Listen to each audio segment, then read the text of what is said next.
आज का जो हमारा टॉपिक है that is about the terms related with the fruits. First term है ट्रू फ्रूट और इसे यू कार्प भी कहा जाता है। ट्रू फ्रूट का मतलब होता है ऐसा फ्रूट जो सिर्फ और सिर्फ ओवरी से डेवलप होता है और कोई और पार्ट फ्लावर का उसमें पार्टिसिपेट नहीं करता है in the development of the fruit. वैसे भी फ्रूट को क्या कहा गया है, this is the lemon tree and lemon है इस पर। The fruit is known as the ripened ovary, मतलब जो फ्रूट सिर्फ ओवरी से, सिर्फ और सिर्फ ओवरी से डेवलप होते हैं उनको अब ट्रू फ्रूट्स कहते हैं।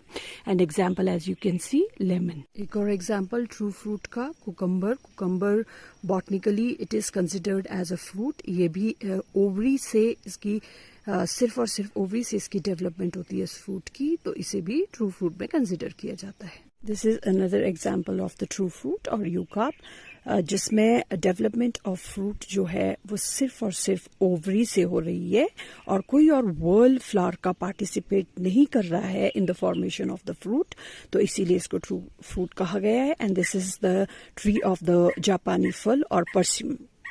सेकेंड टर्म जो फ्रूट से रिलेटेड है that is the false fruit या सूडो कार्प इसे कहा जाता है। Pseudo means false, carp fruit, right. तो ये वाले जो फ्रूट्स होते हैं बेटा, ये ना सिर्फ ओवरी से बट इसके अलावा ओवरी के साथ साथ दे द रिसेप्टिकल जो नीचे को होता है रिसेप्टिकल एंड द थैलेमस भी पार्टिसिपेट करता है along with the ovary in development of the fruit. तो एप्पल जो है वो एग्जाम्पल है of the false fruit.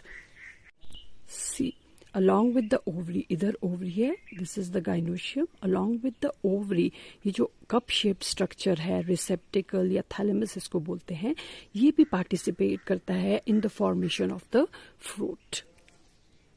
Another terms related with the fruits are simple fruits and composite fruits. Simple fruits यहाँ देखने को मिल रहा है चिली प्लांट में। चिली, tomatoes and cucumber ये सारे botanically they are considered as fruits. As we can see over here, the flower it develops into the fruit. Single flower is developing into the fruit. Such kinds of fruits are known as simple fruits. Second type is the composite fruits. Composite fruits वो होते हैं बेटा जिसमें group of flowers, पूरा group of flowers will change into the fruit. Just for the sake of understanding मैं ये आपको दिखा रही हूँ कि गुच्छा जो है, क्लस्टर ऑफ फ्लावर्स किन्हीं पौधों में पूरा का पूरा cluster of flowers changes into the fruit. For example P, J you can learn, P for pineapple and J for jackfruit.